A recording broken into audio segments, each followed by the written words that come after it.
ndahuza nawe ijana ku ijana gusa aho ntandukanira nawe ni uko Kongo ubu irimo iragenda igana umurongo utukura wa wundi mu Kinyarwanda bavuze witwa ngo umwana murizi ntakurwa urutozi.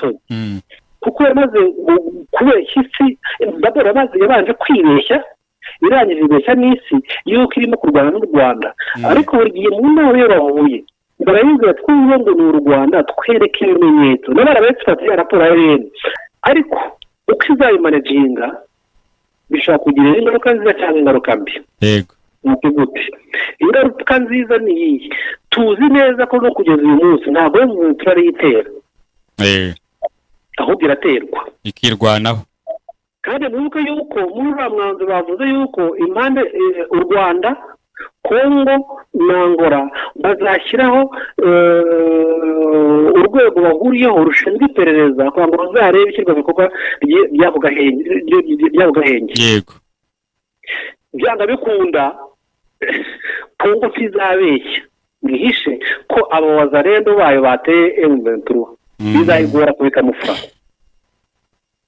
Yego yego turimo turabyumva rero iki ntabwo M23 izaterwa ngo ifate amaboko ifate amapfuzi izarwana kandi ibasanga aho baturutse batera inahafate uyu munsi yamaze no gufata ahantu ahubwo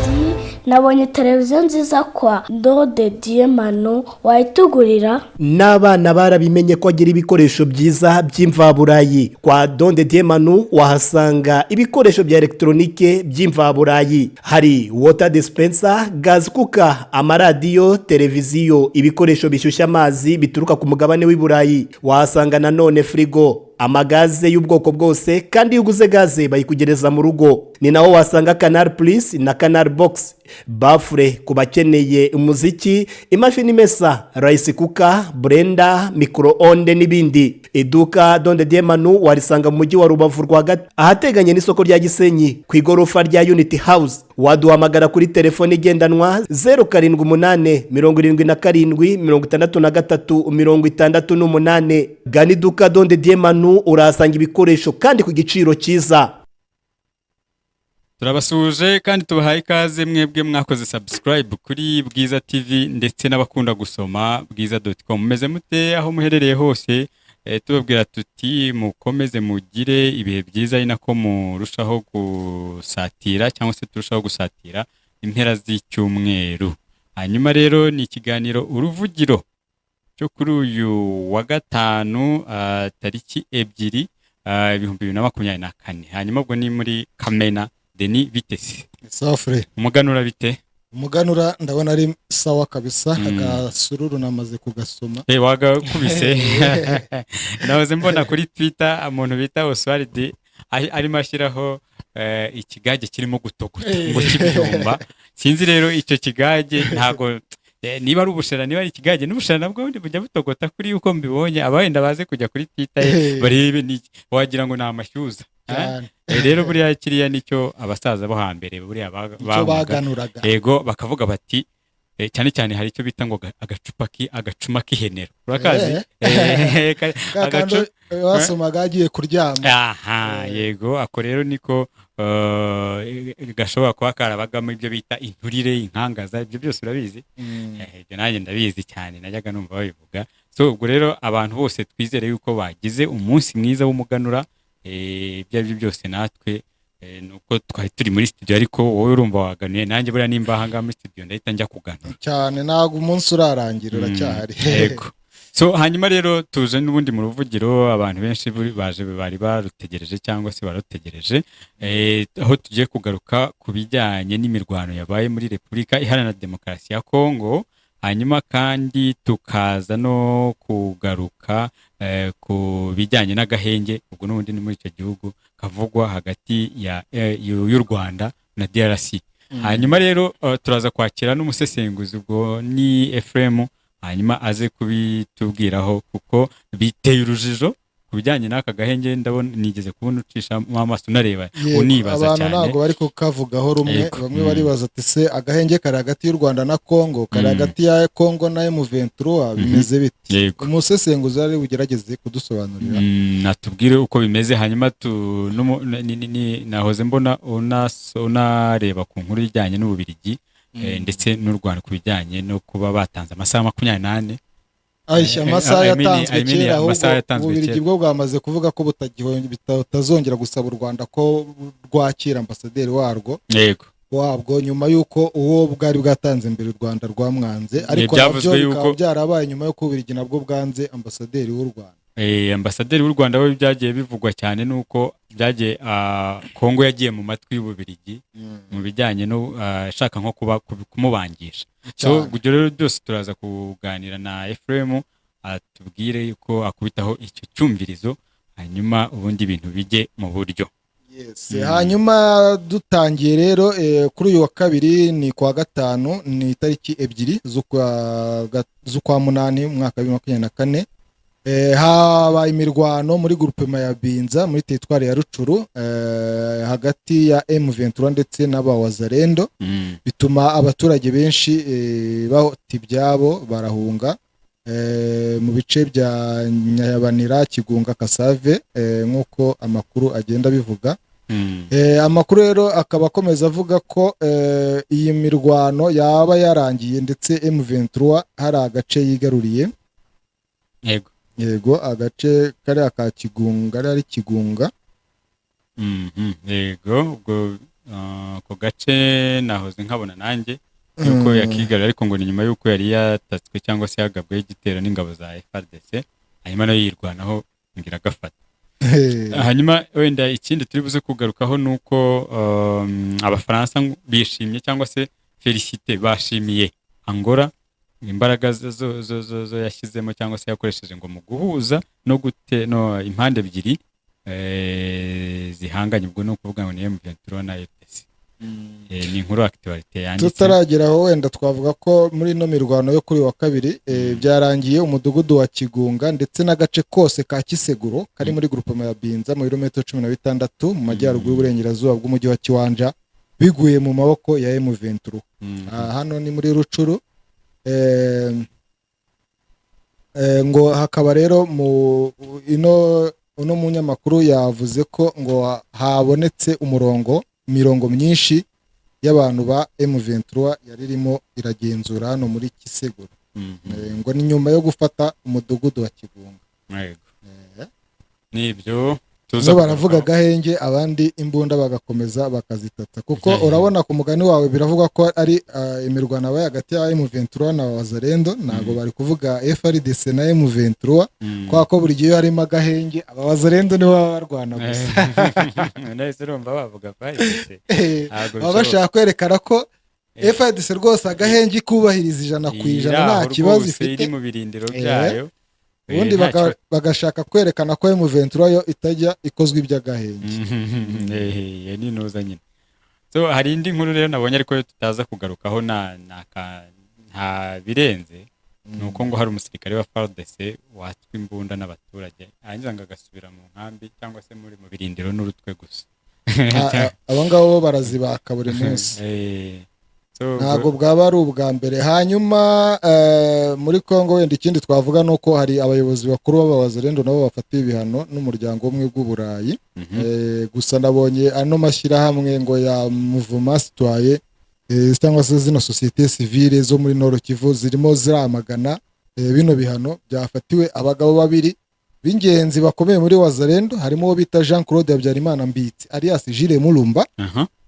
Akaba ari umuvugizi w'abawazarendo bose, akazamo na Dominique Kamanzi Ndaruhutse yise generali n'umuyobozi w'umutwe wa CMC FDP. Aba rero bafatiwe ibihano n'umuryango umwe bw'Uburayi kubera uruhare rwabo mu guteza umutekano muke muri Kivu y'Amajyaruguru. Ariko umve nk'akantu kaba gateye amatsiko. Kongo iravuga iti abantu turwana nabo ubwo n'abantu muri M23 ba Makenga n'abandi bafite amazina nyine y'amarwandofone atabangaba ntago ari abakongomani ni abanyarwanda banagendeye kuri ayo mazina nyamara akaba abandi bafite ayo mazina nk'aba ngaba bahabyara Imana mbitse mu nda njya numva bamwita Jire Murumba na Dominique Kamanzi ndaruhutse urumva ko rwose ni amazina y'abanyarwanda ariko bo guverinoma bafata ko ari abanyekongo ndetse b'abanyekongo banakunda igihugu b'abawazarendo korosha abandi niho rero ubonera ko ibintu byo muri Kongo babirimo ibintu by'urujijo tapfa kumenya so nibyo ngibyo rero ubwo nibyo turi buze kugarukaho reka ndumva ahubwo twahita dusaba Ephraim tukamubaza utubazo dukeya kuko yatubwiye ko afite iminota mikeya kugira ngo tumurekure hanyuma reka tumuprofite rero tubanze tumuvugishe tumubaze ibibazo bitandukanye. Yego. Yes, Ephraim. Wiriwe neza. Yego, turi mu kiganiro uruvugiro ndi kumwe na Denis. Komera Denis. Komera cyane Ephraim twaburanye. Twaburanye. Siye mwaranyuze sha. Oya ntago ari ukukwanga Ephraim, ntago ari ukukwanga dere ariko natwe tuba dutekereza tukavuga tuti umusangirangendo wa Bwiza abantu benshi baba bamukeneye nanone reka tumubaze abantu bakunda ibitekerezo bye. Twari turimo tureba kuri no ntambara yongeye kubura cyangwa se imirwano yubuye hagati y'abawazarendo na M23 aho bita muri Kwenda mu kibaya cya Kwenda. So tukibaza tuti se ubu bazajya bakomeza bakocorane bya bindi by'agahenge ntago bari bubyiteho. Urumva buriya ikirebana n'amasezerano y'agahenge nagira ngo twibutse abadukurikira yuko ari imyanzuro yafashwe hagati y'ibihugu byahuriye i Rwanda nk'uko protokole ya Rwanda ibiteganya kuko hariya hagomba kuganirirwa ibibazo n'amakimbirane hagati y'u Rwanda na Congo bafashijwe n'umuhuza Angola.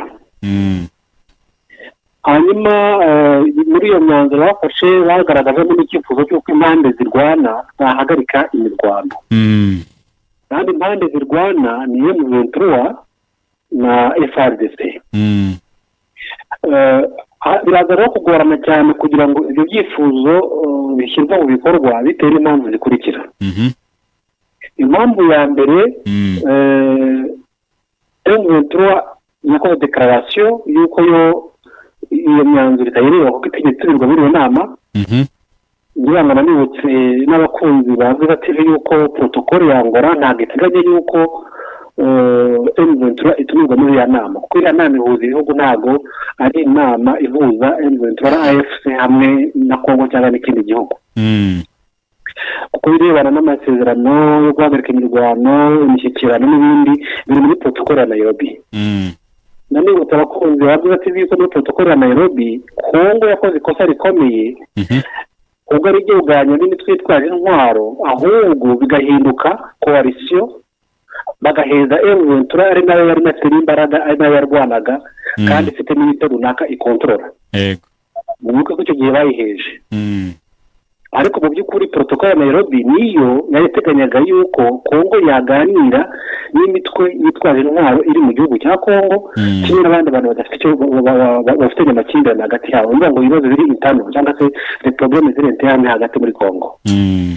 Kugira ngo hangaho na confusion abantu bafite bibaza impamvu M23 itatumye Rwanda kugira ngo bayumve. Ishingiye kuri protokole yashyizeho iriya gahunda y'ubuhuza. Yego. Ntabwo iteganya yuko Congo cyangwa se Rwanda cyangwa se Angola bivuye M23 ngo baganire. Yego. Hanyuma rero ubwo ngabeja ibyifuzo by'ibihugu bitatu umwe mu mwanzuro bari bafashe nuko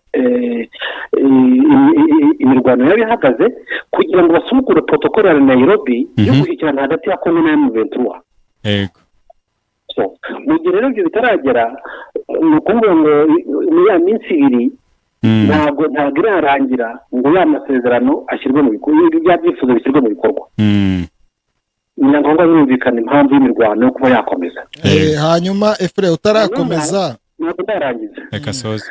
Hanyuma impamvu ya kabiri ni akajagari kari muri Kongo, kandi katewe na leta ya Kongo. Umunsi ishyiraho abazarendo ikabaha intwaro, muri aba nta mategeko abagenga runaka. Iyo babyutse bararwana, iyo bamwita bararwana, iyo bahaze urwego bararwana. Ni ukuvuga ngo rero uwo niyo mpamvu mwabona yabikoreshaga kenshi cyane no mu gihe cya ceasefire yari yateganyijwe na EAC. Mwamubwibuka FARDC yambaraga umwambaro w'abazarendo, ikifita mu bazarendo n'abari abaturage bikagira ngo byitwe ko ari guerre civile, ko ari intambara abaturage barwana na M23. Uyu munsi rero nibyo bikomeje.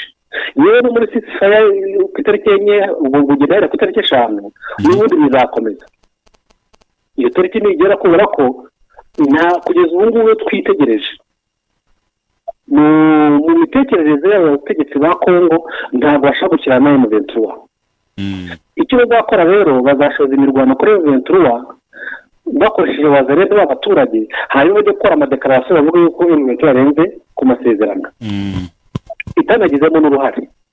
Nyamara ko guhagarika imirwano ni ukugira ngo basubukure protokole ya Nairobi kugira ngo FARDC cyangwa se leta ya Kongo igende ijyanye na M23.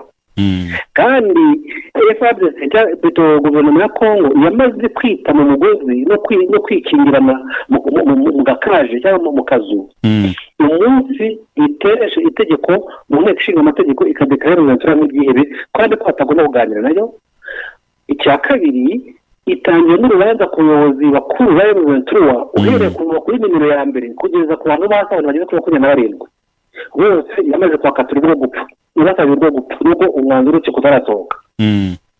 Bigaragaza ngo ku ruhande rumwe ntabwo leta ya Kongo iteguye gushyirana na M23, kandi M23 irimo ku Rwanda, ahubwo ikabeshya amahanga igashaka gukora sambura nk'aho irimo gushyikirana n'u Rwanda, kandi u Rwanda turimo ku Rwanda.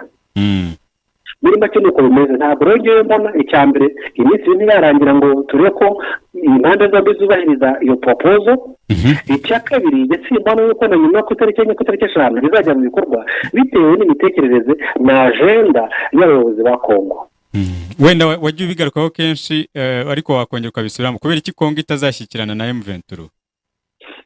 Impamvu itazashyikirana na M23 ni zikurikira. Icya mbere uriya ngo utangiye nawe urangiza nabi.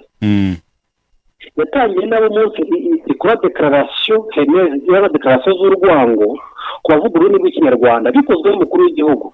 Avuga yuko muri FARDC bafite n'abacengezi bavuga ikinyarwanda ndetse n'akazi declaration kari abatutsi ari abanyarwanda ko bagenda bica umwe.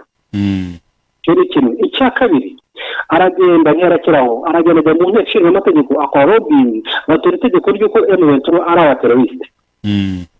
Icya gatatu guverinoma ya Kongo ifata pozisiyo y'uko M23 atari abakongomani ahubwo ari u Rwanda ari abanyarwanda. Uvuga ngo yashyizeho imipaka itazayihuza n'abari abakongomani n'abaturage baharanira uburenganzira bwabo. Niyo mpamvu rero bigoye cyane. None icya kane ikora propagande iri élargie ku baturage no mu gihugu hose no kuri za media no kuri rivemo international ndetse inakora amarobi itanga ruswa mu miryango mpuzamahanga no mu ba expert baoni kugira ngo bajye basoma amaraporo y'uko u Rwanda ruri muri Kongo. Rero manya mwabonye ko badekara yuko ngo désormais ntabwo tugiye kuvuga mu M23 ahubwo tuzakuvuga u Rwanda. Yego. Ubwo icyo bashaka kuvuga. Cyane bamaze kudekarara ko batavuga kuvuga ngo turi bazaza mu Rwanda, n'uwo ngo bazakomeza ngo barazashyikirana n'u Rwanda. Kandi u Rwanda cyo rwo ku Rwanda nawe. Gusa murumva imishyikirano izaba hagati y'abantu M23. Ni ikibazo. Okay. Yes, hanyuma Efure ikibazo ngiye nashaka kubaza ni ikibazo nabonye gikomeje guconfusing abantu ku byabereye i Rwanda. Ese i Rwanda habereye iki? Habaye kwemeranya agahenge cyangwa habaye gusaba agahenge? Kuko abavuga ari abavuze ko u Rwanda na Kongo byemeranyije ku gahenge, umwe baribaza ati se u Rwanda rwemera agahenge uri mu ntambara na Kongo. Twagira ngo usobanurira abantu neza icyabereye i Rwanda cyangwa se icyahemerejwe. murakoze kumva icyo kibazo ndagira ngo nibutse yuko abakurikira Bwiza TV ndetse n'uruvugiye rw'umwihariko yego ni abumva ururimi rw'ikinyarwanda nubwo tutasemura ngo tuvuge mu gifaransa n'igiswahili kugira ngo bose babyumve ariko mu by'ukuri hari impande ebyiri hariho uruhande rw'abafana abandi bigize nkana n'uruhande rw'abafana kuri FARDC n'abafana kuri M23 abo bose rero bazana za commentaire ziri confusionnelle ziri confusion ariko tuba turebe muri declaration y'iriya nama handitse iki ukuri kw'ibintu ni ibyanditse apana ibivugwa ibyanditse mu ngingo ya 6 alinéa ya A handitse yuko leta ya Kongo handitse yuko hejuru hari ibibanza bigaragaza yuko impande zose zihangayikishijwe n'intambara ikomeza kwaguka muri Kongo ituma abaturage bagira imibereho mibi bakaba bemeranyije yuko habaho agahenge hagati y'impande ziri mu mirwano wabyumvise hagati y'impande ziri mu ntambara ubwo na FARDC na M23 effectivement nta nubwo bisaba interpretation nta nubwo amasubizo atanzi ni ibintu bizwi abasimbutse kandi muri iyo masezerano iyi ni alinéa A ariko B ivuga ibindi C none ntuza ingingo kandi ikavuga ibindi niyo mwene ikavuga ibindi nubwo ni ingingo umunani bemeranyijwe ingingo zose ziravuga kuri FARDC na FDLR n'imikoranire yabo nuko bagomba kuyinetraliza okay no plan yo kuyinetraliza ndetse no guhagarika imvugo zihembera urwango n'amakimbirane bikorwa na leta ya Kongo kibye ni kri biranditse ariko utamwibaza ariko naho ribiza gushimana ibyo nababwiraga kuko leta ya Kongo binyuze ku munyamakuru kuri Twitter y'uyu ministre ubanye n'amahanga wa Kongo yasimbukiye kuri Twitter akavuga yuko leta ya Kongo n'u Rwanda yego turakumva bemeranyije guhagarika intambara kandi batari mu Rwanda atararangiza uhagarariye mu MONUSCO by'agateganyo ahita akora declaration mu Rwanda na Kongo ngo bahagarika intambara icyo rero binyuranye n'ibyanditse mu nyandiko si ubwa mbere abayobozi ba Kongo bagiye mu nama zibahuza muri iki kibazo cya M23 bava mu nama bagikisha bakora declaration zijyanye n'ibyanditse si ubwa mbere bahakanye inama ngira ngo mwabonye ko bahakanye inama yarusha bagasizora ko nta nama yabayeho ihuza u Rwanda na Kongo kandi byarabaye niyo mpamvu minisitiri w'ububanyi n'amahanga wacu Nduhungirehe yihutiye kunyomoza FARDC yihutiye kunyomoza uhagarariye MONUSCO akora clarification noneho agaragaza ko ntabwo u Rwanda ruri mu ntambara na Kongo u Rwanda na Kongo na Angola bifuje ko habaho agahenge hagati y'impande ziri mu mirwano babyemeranyaho igisigaye ni ukureba impande ziri mu mirwano zigomba guhura binyuze muri protokole ya hehe ya Nairobi kuko niho bagomba guhurira ntabwo bazahuzwa n'umuhuza Lorenzo kuko Lorenzo manda afite ya Africa Union ni uguhuza u Rwanda na Kongo ntabwo ari uguhuza Kongo na M23 cyangwa AFC abafite iyo mandate ni Nairobi ni Kenyatta kugira ngo yego cyane abafana rero nibo bagiye guteza saga ariko saga ntabwo mbarenganya bayitewe n'abayobozi ba Kongo bahora babirimanganya babishaka sibi n'inyungu babivanamo ntabwo ndibaza inyungu bavana mu ntambara cyane cyane ko nabo banayishoza nibo banakaje intambara kuri M23 mbega ku munsi wa mbere nibo bayitangije uyu munsi barenze bunagana uyu munsi batumva mu marembo ya Kongo bari mu marembo ya Butembo barimo barakomeza bavasa ubwo rero ngira ngo abantu bitewe n'umufana cyangwa n'ibyo umuntu yifuza ari nacyo kibazo dufite muri iyi minsi ya none generasiyo y'abantu benshi nabo bakurikira social media bagira umuntu wo gusoma iyo banasomye ntibashaka kumva ibyanditse ahubwo bahitamo ibyavuzwe n'umusesenguzi Efuremu bagahitamo kumva ibyavuzwe na kanaka n'ibyavuzwe kanaka n'ibyavuzwe n'abantu runaka bari gukora za interpretation ngiyo munde tugezemo ngiyo si tugezemo ariko abantu bagira amatsiko kujya gusoma ibyanditse bagerageza kubyumva ahubwo bategereza kumva ibyo abandi babasobanurira ariko kuri kurambitse ndetse n'undi wundi yaragusobanuye bwemeranyijwe yuko haba agahenge hagati y'impande ziri mu mirwano ziri ankofuri repariti y'ankofuri se nabaye ni Kongo na M23 exactement tudashakishije za propagande ibivugwa n'abandi turi byanditse document zimwe n'impande zombi kandi mbibutse yuko muri ya nama ntabwo ari Kongo n'u Rwanda ntabwo byari bihari harimo n'intumwa za UN hariho n'intumwa za AU hariho n'intumwa z'umuryango w'ubumwe bwa Afurika n'izindi nzego n'abandi baseka batandukanye ariko biratangaza kubona abayobozi ba Kongo bafatanyije na MONUSCO kuko MONUSCO nayo iri muri ya cocktail irwanya M23 birukanya kuri Twitter bagashaka kuyobya amahanga. Hari umuntu hano kuri Twitter wavuze ati kuganira cyangwa kugirana ibiganiro na guverinoma ya Kongo no gutigiye kuko nta na rimwe izigera yubahiriza ibyo yasinyiye. Nawe urahuza nawe?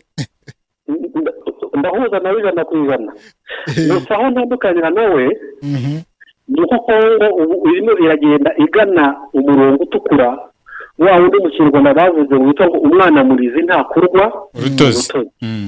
Bihita binyibutsa ibyo mu gihe cy'abatabazi kuri leta ya Habyarimana barimo gushyikirana na RPF. Yego. Bari mu mushyikirano bagasura inyuma bagatoza interahamwe. Bagakorera abasederi bakajya gutwikira abatutsi bakoresha imyigaragambyo bakica abatutsi Ngororero ahantu hatandukanye mu Bugesera mwarabyumvaga.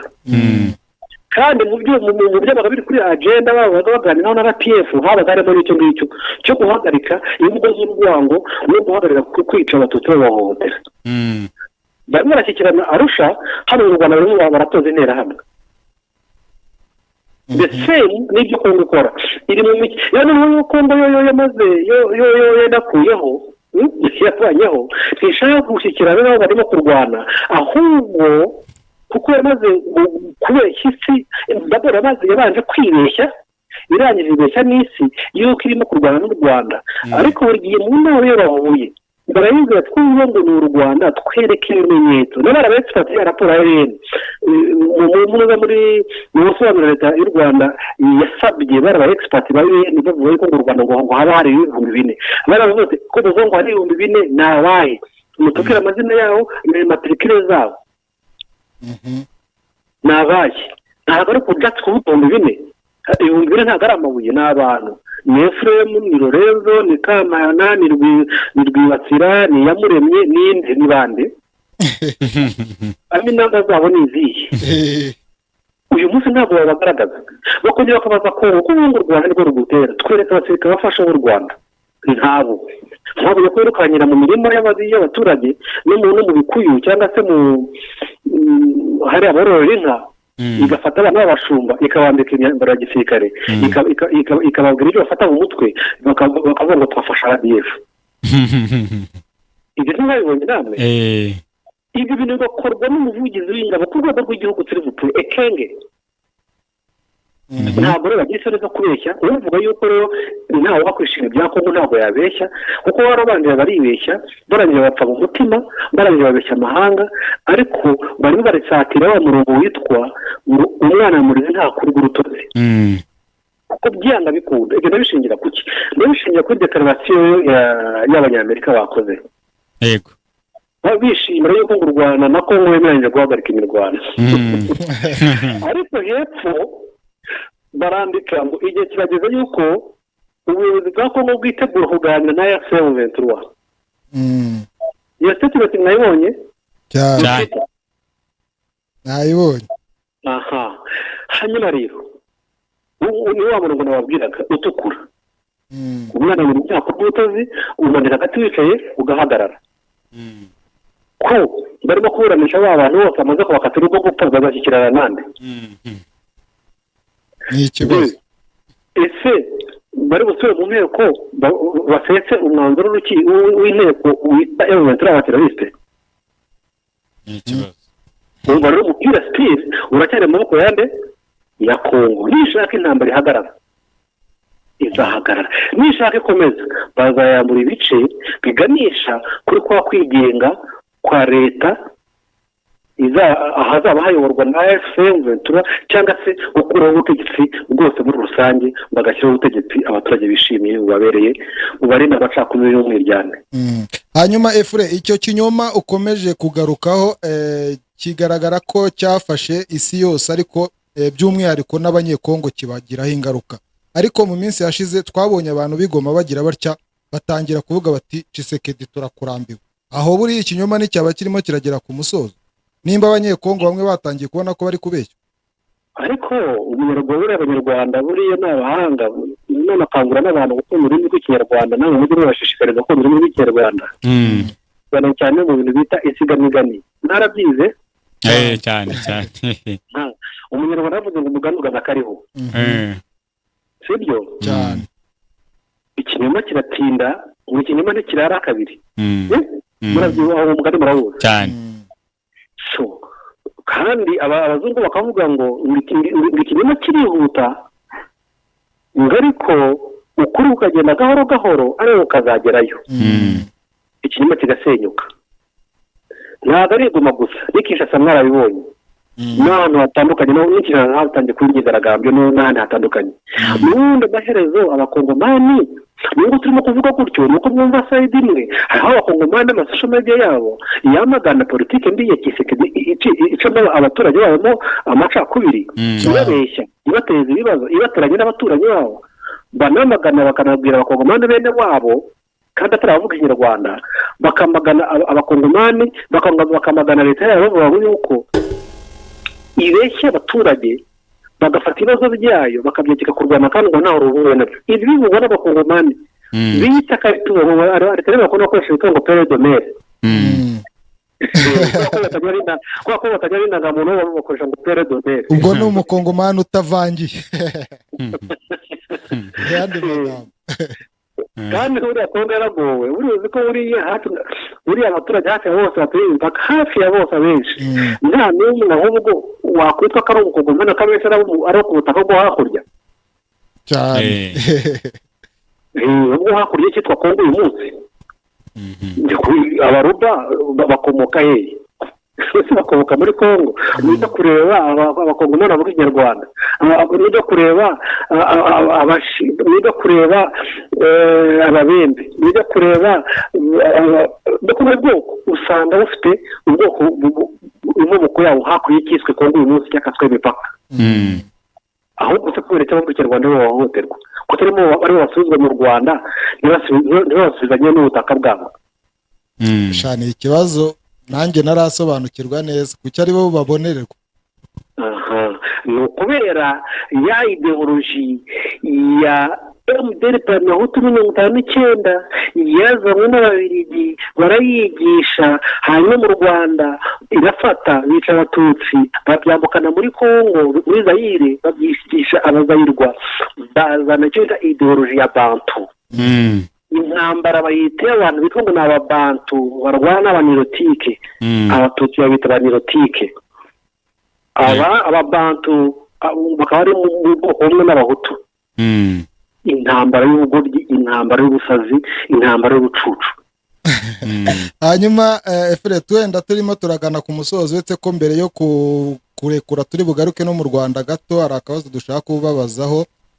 Ubona M23 wabonye ko yamaze kudekarara ko ibyo by'agahenge cyangwa se imyanzuro y'inama ya Rwanda itayireba, ubwo no kuvuga ngo nako gahenge irimo irasabwa 90% ishobora kutakemera. Ese nta ngaruka bishobora kuyigirira? Hanyuma ubihuze no kuba aya mahanga cyangwa se ibihugu bigiye bitandukanye, ubwo nk'Ubufaransa mbona bwashimiye Angola ngo kuba bwahuje n'ubundi M23 na RDC. Ubihuze ubwo twumve icyo ahangaha bari bashatse kuvuga. Ntabwo nayo dekarasiyo y'Abafaransa bavuze ko ngo bashimira ngo ko yahuje Kongo na M23. Imbaraga rwose yakoresheje Angola yakoresheje kugira ngo ihuze zino mpande zombi mu bijyanye n'agahenge. Nyine ndashaka gusubira muri statement tuvuze bavuze ko Kongo yahuye nayo mu nturo cyangwa ko habaye agahenge k'ibihugu guhagarika imirwano. Oya bavuga ngo la France félicite l'Angola pour ses efforts de médiation et encourage les deux parties à respecter leurs engagements de cessez-le-feu. Mais quelles sont les deux parties? Les deux parties en conflit déjà umwe yamaze guhakana yuko ayo masezerano atayemera. Kuko urumva hari ibyifuzo byaba uko les deux parties en conflit ce n'est pas hano harimo ibintu bibiri. Les deux parties en conflit hagati y'u Rwanda na Kongo ni amakimbirane bafitanye ashingiye ku magambo y'agashoza ntambara ya Kongo ku Rwanda, ku magambo ku gufasha interahamwe FDLR kuziha intwaro no kuzitoza abantu bazatera u Rwanda ndetse no gushaka gukora ubutegetsi bwo mu Rwanda. Izo ni conflit hagati yabo. Ibyo Ubufaransa bwakoze rero ni ukuri bwashimiye yuko ni Angola yabashije kuzuza impande zombi ziri en conflit. Ariko ibirebana na conflit militaire entre les deux parties nk'uko biri muri article ya 6 alinéa A. Les parties en conflit militaire ntabwo ari u Rwanda na Kongo, u Rwanda M23. Izo parties ntabwo rero zirahura uyu munsi, gusa bazisabye yuko zaba zihagaritse imirwano kuva guhera ku itariki enye.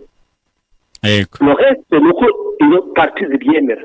Ndetse imwe muri zo yamaze guhakana yuko yo itari muri aya masezerano ko ibyo bintu itabizi ko itatumiwe. Ariko uko izayimanaginga bishobora kugira ingaruka nziza cyangwa ingaruka mbi. Yego.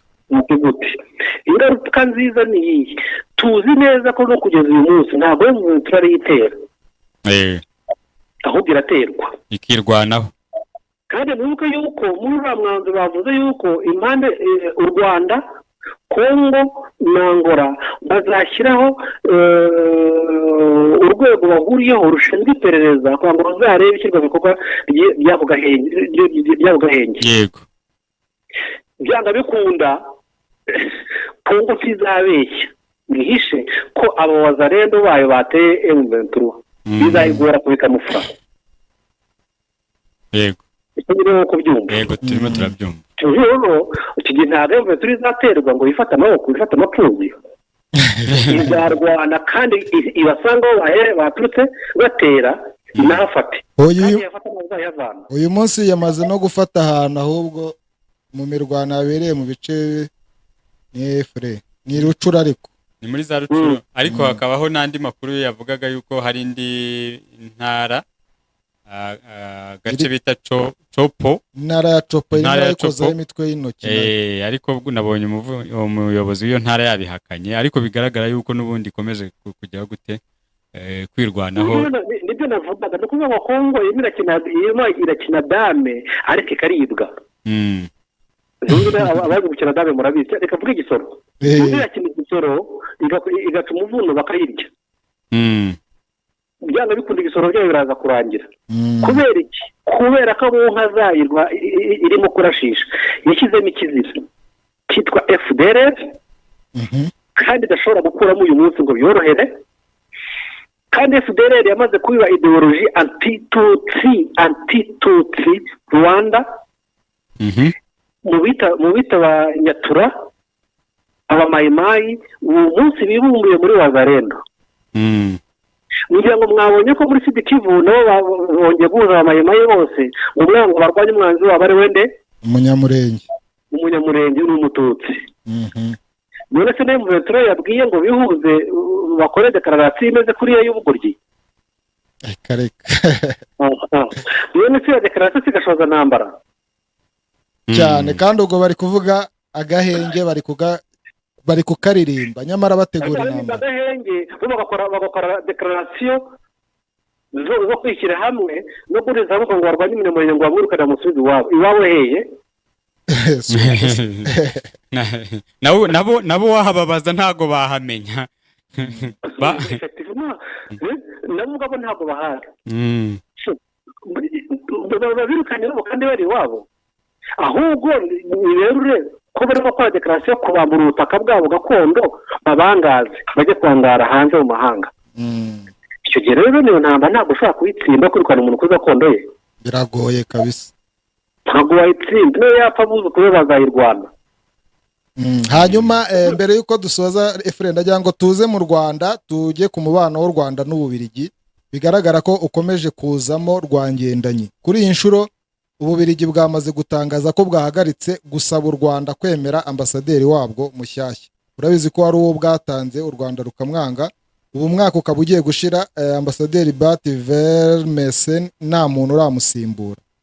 Hanyuma amakuru namenye nkesha RFI nuko hari hashize amezi 6 ngo Ububiligi buhaye u Rwanda ultimatum y'amasaha 24 ngo kugira ngo bwemere ambasaderi wabwo, kandi ni butabiyemera cyangwa se ntihagire n'ikintu buvuga guceceka bikazafatwa nyine nko kumwanga. Niko byagenze u Rwanda n'amasaha ubanza atarayirukanze ahubwo ruhita ruboneraho gucecekera icyo. None Ububiligi bwatangaje ko butazongera gusaba u Rwanda ko wakira ambasaderi. Hanyuma u Rwanda narwo rukavuga ko akebo ugerewemo narwo ruti natwe mwatwangiye ambasaderi. Ku rundi ruhande bivuze ko natwe tubasubiza ko natwe ntago tuzongera kubasaba kwakira ambasaderi wacu. Urabona umubano w'ibihugu uri muraganaye? Umubano w'ibihugu uragana habi kuko niyo position Ababiligi bashatse gufata. Ngira ngo mbire abakurikira Bwiza TV n'urugero by'umwihariko babanze bamenye impamvu y'aya makimbirane hagati y'uyu munsi. Hagara y'uyu munsi n'hagara y'ejo byose byaturutse kuri propaganda yakozwe na Kinshasa yo kwangisha umutwe wabaje kwirukana Karega, kwirukana Vincent Karega. U Rwanda rumutuma mu Bubiligi bakora propaganda. Ababiligi bifatanya bagiye muri politiki yo mu kinyejana cya 5 cyo mu kinyejana cya 21 yamunyagire umwanzi wawe n'umwanzi wanjye. Muri diplomasi byo ntabwo bibaho. Urumva nta burenganzira afite bwo kwanga Vincent kuko nta busenga afite.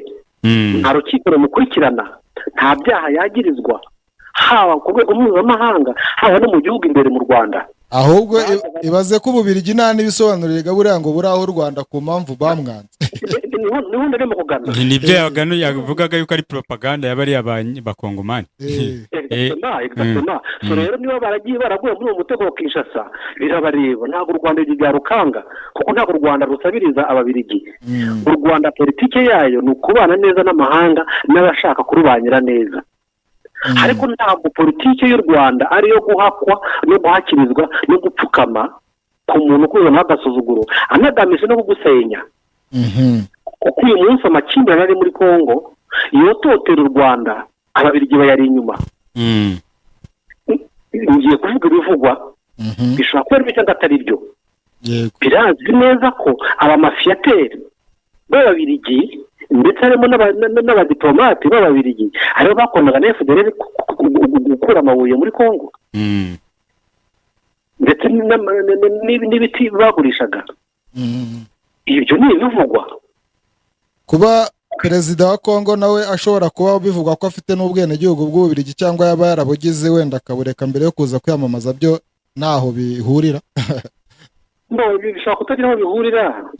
Ibi byaba biri cipu cyane ko ntabwo yaba ari mu perezida wa mbere ufite ubwenegihugu bw'ahantu runaka kandi ntiyitume ubwenegihugu afitiye igihugu yari afite igihugu mbere uko abureka bigira ingaruka mbi ku mibanire y'icyo gihugu n'ikindi gihugu bafitanye ibibazo. Ingero zihari ni nyinshi. Genda reba kuri politiki mbi ipfuye y'Ababiligi kuko nabo ubwabo bananiwe kwiyobora. Yego. Rero tuyobora amakimbirane aba hagati y'Abawaro n'abantu n'Abafama. Nabo ubwabo bananiwe kwiyobora nubwo bari mu Burayi ariko nubwo biberaho mu makimbirane. Rero tuba u Rwanda ibyo yakeneye twarabirenze. U Rwanda rubana n'abishaka cyane aho nshimira umurongo umukuru wacu w'igihugu yavuze ngo nutera agaciro ntawe uzakaguha. U Rwanda rero rugomba kwiha agaciro ntabwo rusabiriza Ababiligi, rubasaba inkunga, rubasaba imfashanyo. Icyo rubasaba ni partenariat. Niyifuza ko ibyo bakora n'u Rwanda bazabikora ariko mu bwubahane. Ntabwo ari politiki ndagutegetse, ni politiki y'ubwubahane. Ntabwo wakidukoroniza, niyo mpamvu u Rwanda rwafashe uwo murongo. hanyuma mbona yaba ku Rwanda kuko umurongo u Rwanda rwafashe ni politiki y'ubwubahane ntabwo ari politiki yo guhakirizwa. buriya byari kuzagira ingaruka ku Rwanda iyo u Rwanda rwari muri politiki yo guhakirizwa, ruvuga ngo hari ibintu tutishoboye gukora turi busabirize, iyo tutabyoheye baradufungira amarobine. nta bubasha uyu munsi muri uyu mwaka wa 2024 uburyo bufite bwo kuba bwafungira robine u Rwanda kuko nta robine ntabwo u Rwanda rubona ko robine y'Ababiligi.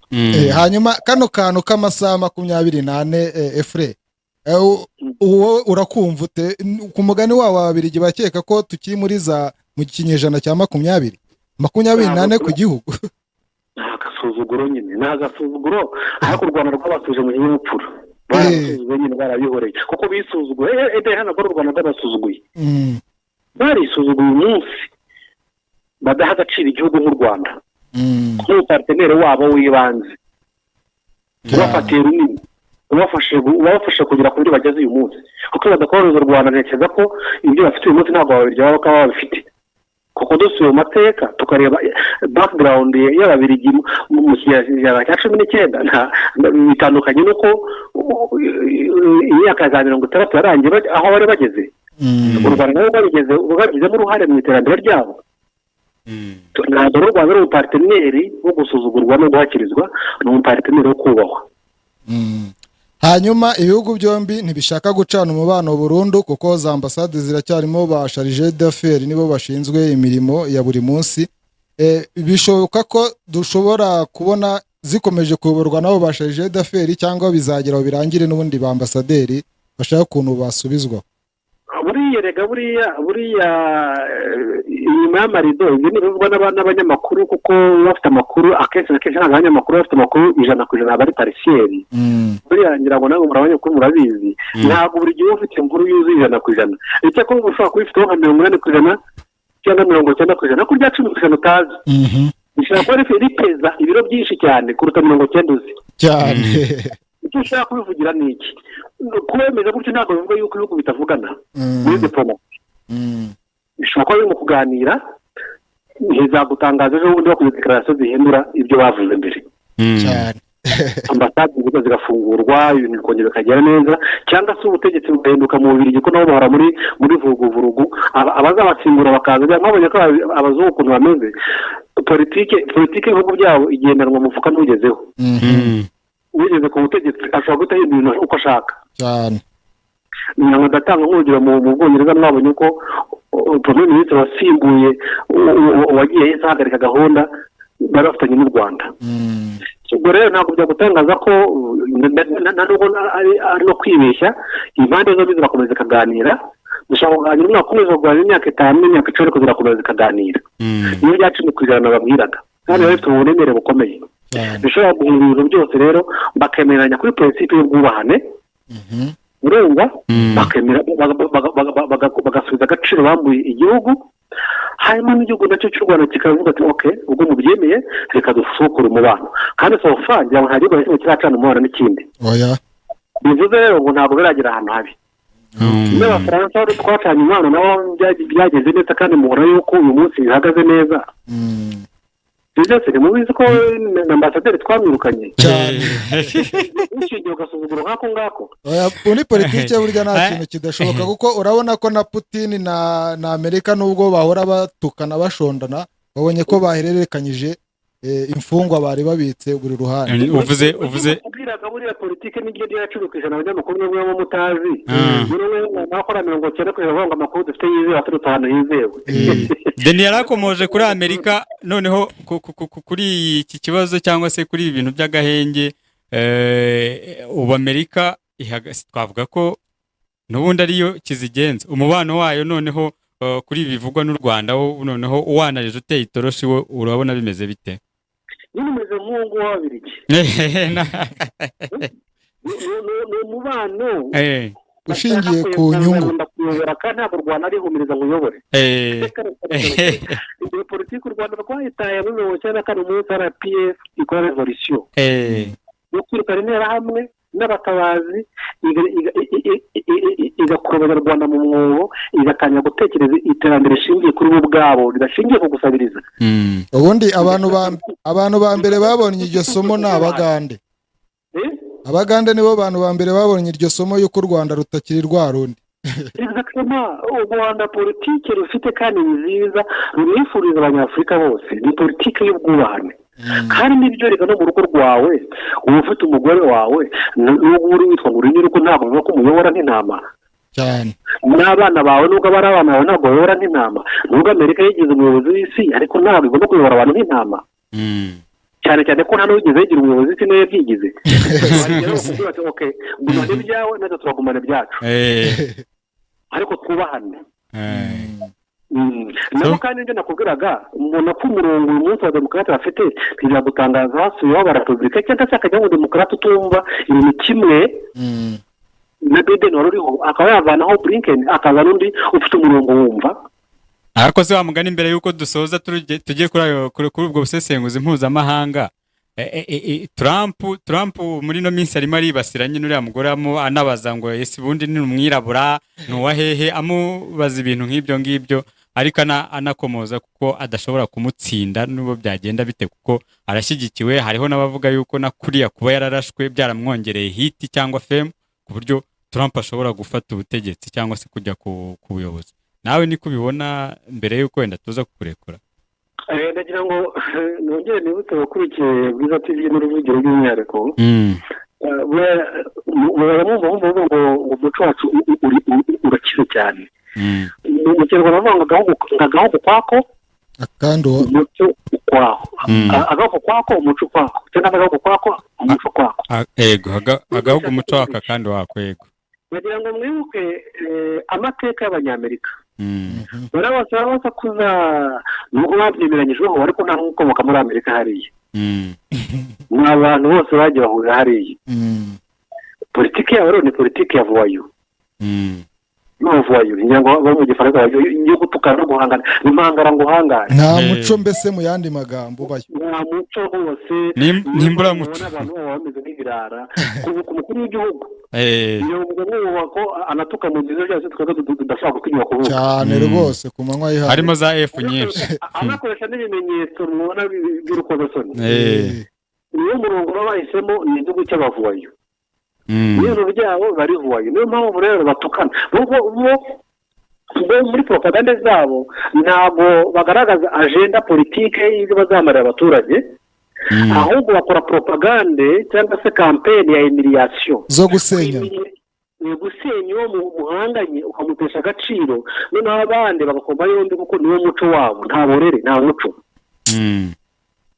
murabyumva cyane rwose. bitandukanye natwe hano mu Rwanda. twebwe hano mu Rwanda campaign ni ukugaragaza agenda politiki, uzakorera icyo abaturage, ni icyo ubazaniye gishya, uzabamarira iki. hariya rero ntabwo ariko bimeze. ni ukwimiriya, ni ugutesha agaciro. noneho n'uwundi akaza nawe agahuka akakubwira ibindi, noneho urusha undi ukoze isoni akaba ari utsinda. hanyuma Efure twabonye ibintu barimo kumbaza ngo ninde amahirwe sofa. nabanje gusasira uwo muco w'ahantu. uyu munsi rero nkurikije umuco wo muri Amerika uko uteye, nanakurikira imiterere ya Trump ko nawe ari kumeze, afite amahirwe menshi yo gutsinda kuko guhangarara yishoboye kurusha uriya mudamu. buri ukuntu yigeze gutesha umutwe Hillary Clinton. aho niho naringiye kugera nshaka kubaza ni se ibintu byabaye kuri Hillary ntabwo bishobora kuba kuri uno mudamu Kamara? bizamubaho cyane kubera ko kereka nawe navamo akava mu ijipo akaba umushize isoni y'ikirenga. ariko bizagorana bitewe na politike n'umusaruro wa politike ya Biden watanze ku Banyamerika, kuko Abanyamerika bamaze guta agaciro cyane ku isi. biriya bishobora kugira impact negative ku ishyaka ry'abademokrate kubera intambara ya Ukraine cyane cyane, ndetse no guhangana n'Abarusiya mu buryo buri direct bishobora gukurura akaga isi. kandi Abanyamerika iyo ukoze sondage by'Abanyamerika uko babireba uyu munsi rwose hafi 49%, hafi 55% n'ibeshya ntabwo bemera politiki y'abademokrate uyu munsi muri politiki mpuzamahanga igira ingaruka kuri Amerika. aho rero niho Trump afite imbaraga. None hari ikintu abasesenguzi benshi bajya bakunda kugaruka ariko ntibakivugeho rumwe. Ubwo ndagira ngo nawe uteremo imetero yuko buriya ibijya kuba muri Amerika buriya system aba ari system ibibizi, niba ari Trump uzajyaho bizwi cyangwa niba ruriya mugore. Apana binyuze muri demokarasi. Urashaka kuvuga bya ya deep state se bajya. Ubona buriya wowe ubyizereramo cyangwa urabyemera? Urane bazakuje nta gihugu bitagira system. Uko hatabaho system haba akaduruva yaba n'akavuyo. Uko byagenda kose. Bitewe n'abareberera igihugu uko bashaka aho baganisha igihugu. Ngewe amahirwe menshi impamvu na Trump cyangwa nkaba nayaha uriya mudamu bishingiye kuri kingiye kubabwira. Bitewe na image n'isura mbi politiki mpuzamahanga ya Amerika yariyobowe na Biden yagize ku ruhando mpuzamahanga, Amerika igatakaza ikuzo yari ifite, ndetse na ekonomi yabo ikagira ibibazo n'ifaranga ryayo bigatangira gutakaza agaciro. Uyu munsi system yo ya Amerika ntabwo yakwemera gutakaza iryo kuzo rya Amerika. Ni ukuvuga ngo umuntu wese uri tayari kuba yagarura ikuzo rya Amerika byanga bikunda agomba kumwerekezaho ibiganza. Kandi amahirwe menshi ni ha Trump kuko uwe aravuga ngo American first. Iyo buriya American first cyangwa se Amerika mbere na mbere ari mu guteza inyungu Amerika n'igihagararo n'igitinyiro cya Amerika. Kandi n'indi politike yari afite ubona ko yari yabigezeho cyane. Impamvu rero amaboko ashaka kumwerekezaho niyo ngiyo navugaga, igitinyiro n'icyubahiro n'ubukungu bwa Amerika mu ruhando mpuzamahanga. Birabona ko ku butegetsi bwa Biden niho batakaje amasoko akomeye ya Arabia Saudite ya peteroli. Uyu munsi ntabwo bakivuga petrodollar, uyu munsi byahinduye yabaye petro yuan. Ni ikintu gikomeye cyane buriya Amerika yatakaje ku ruhando mpuzamahanga. Ndetse yanatakaje ibiganiro na Korea ya Ruguru, bituma Korea ya Ruguru yubura gahunda yayo, nyamara yari yarashyize ibintu ku murongo na Trump. Ndetse biranavuga ko Korea ya Ruguru yiteguye no kongera gusubukura bya biganiro mu gihe Trump yagaruka ku butegetsi. Exactement. Wongereho na Iran. Wongereho n'Uburusiya. Urumva uyu munsi rero politike ya Biden rwose yangije isura y'abademokrate cyane muri Amerika, ku buryo yatangiye gutakarizwa icyizere. So rero abandi bari inyuma y'amarido bayobora system ya Amerika bifuza icyubahiro cya Amerika, ntabwo byagutangaza genda yaha amahirwe menshi. Uyu munsi ntabwo byo kwibaza impamvu kubera iki imanza zikomeye n'ibyaha bikomeye Trump yashinjwaga urukiko rwagutesheje agaciro. Iyo ni ingingo. Ibyo rero mwagombye kubireba yuko ya systeme kubera ko Biden yari atarashaka kurekura. Urumva bagasanga nta wundi muntu wahangana na Biden atari Trump. Niyo mpamvu baciye inyuma nyine y'amarido babwira inkiko ko batesha agaciro iyo Trump arekwa kugira ngo yemererwe kwiyamamaza. Mbega iyo niyo ntsinzi ya mbere Trump yagize. Niwe mu perezida wa mbere muri Amerika warazwe ibyaha byinshi kandi bikomeye cyane, kandi byose bigirwaho umwere. Ntabwo byo kwibaza impamvu agizwe umwere rero. Sibyo? So abademokrate rero nibo barareba batera itoroshi basanga Biden ntabwo ashobora guhangana na Trump. Kandi reka tubwire umusaza ave mu nzira tuzane umugore kugira ngo wenda bongere banegose na systeme barebe niba bamuha umugisha ibiganza bikamwerekezaho. Ariko so condition ntabwo byagutangaza uyu munsi Kamala Harris agiyeho agahita asenya ya politiki ya Biden yari afite cyane. Ndibutsa yuko iyo konfuri ya Ukraine impamvu Biden yashyizemo n'imbaraga nyinshi nuko yari mu muhungu we ari mu mafiyateri wa mbere muri Ukraine. Ngende ibyo murabizi kandi ibyo Amerika barabizi cyane. Umuhungu we rwose yavuzwe mu madosiye menshi cyane n'intambara itaratangira. Sinzi ibintu yakoraga bitari byiza muri Ukraine, kandi ngo bivuga ko yabaga yanatumwe na se buri. Yanabaga ngo yanatumwe na se buri ngo ni se wabaga wamunamutumye. exactement ko yakoze niba ntacyo yabikozeho ubwo nyine ubwo nuko nguko byitwa gutyo so icyo ushaka kuvuga rero ntabwo byagutangaza uyu munsi n'uri akamaro haramutse agiyeho ahubwo baguhindura politike y'Amerika akabisubiza ku murongo akaba ariyo manda bamuha turakwemera si kondisiyo y'uko ibyangijwe na Biden byose usubira inyuma ukabirepara ukabikosora ukagarura umubano hagati ya Amerika n'Uburusiya ukagarura umubano hagati ya Amerika na Korea ya ruguru kuko yari iminsi ikomeye muri abahungu n'abasazi baturitse Amerika bagateza kabisi urumva noneho unagarura n'igitinyura amasoko Amerika yagiye itakaza uyagarura are you ready uri tayari ati tayari bakamuha umurongo azagenderaho cyane icyo gihe rero niyo mubwira ngo ya system kugeza ubu biragoye ko tudetermina ngo nindi zasonga itoroshi niba ihari byanga bikunda politiki ya Amerika muzabona yahindutse umuntu wese uzajyaho yego reka tugushimire murakoze yego murakoze cyane murakoze yego uwo yari Ephraim rero twaganiriye ku bintu byinshi bigiye bitandukanye bamwumvishe twaganiriye kuri politike cyangwa se kubikomeje kuvugwa muri DRC byose mwabyumvishe yabitanzeho umucyo cyangwa se yabitunzemo itoroshi hanyuma rero no muri Amerika murumva yuko naho abatahasize hose aba hafite ari nako ibintu bikomeje kugenda bikomera mu bijyanye n'ariya matora yazaba mu kwa 11 muri Amerika ubwo azaba ahanganishije Donald Trump ndetse na Harris Kamala so rero byose babyumvishe Denis ndumva twasoreza aha Rwanda avugaga rwose abantu babyumvishe kandi yadusobanuriye neza natwe turimo twicaye aha ngaha muri studio arakoze cyane Ephraim tuzadukomeza kumwitabaza ikiganiro cy'uyu munsi rero uruvugiro rw'uyu munsi rusoza sebura rurasoza iminsi y'imibyizi dusatira weekend mwari muri kumwe na Denis Nsengiyumva nanjye ndacyayisenga Fred